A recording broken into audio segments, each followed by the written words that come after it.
Next trick I'm going to teach you guys is Boingy Boing. This is a very cool looking trick. This is one of those tricks that once you learn it, you're really going to start impressing people. They're going to really start noticing your yo-yoing skills. They're going to start calling you the yo-yo guy, the yo-yo man. You know, it's cool, I guess. This is the trick, Boingy Boing. Learn split bottom mount if you haven't already, because that's what it starts with. You get into a split bottom mount, and it's boinging back in between the strings, if you want to say that. It just bounces back and forth. Definitely a very cool looking trick, a very impressive trick. It takes a good amount of practice to get this motion down, but once you have it, it's not too hard to do, and it's gonna, like I said, it's gonna be impressive. So what you want to do starts with split bottom mount. Get a really strong sleeper so you can give yourself some time to get into this. Kind of like split the atom, where you brought your hand underneath, but instead of going completely underneath, you stop it right underneath the yo-yo. It's kind of like a stalled Mach 5, but you're not in the right mount.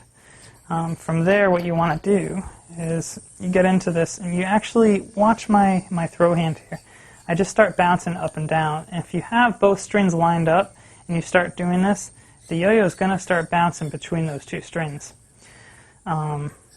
My finger's actually doing this. It's just going straight up and down. The more you exaggerate this motion as you're doing it, the larger the yo-yo is going to be bouncing between those two strings, and the cooler the trick's going to look. So practice up and down like that. Make sure that the yo-yo is lined up with the string. Let me show you from this angle.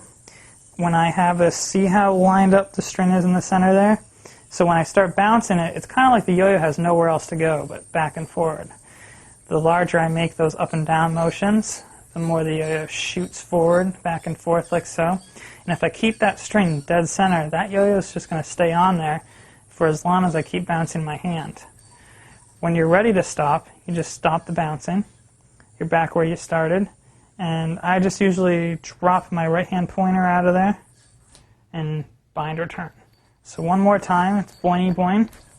Starts with a split bottom mount. You bring it up, make the boinging motion, practice that. It's going to take a while, but you'll get it.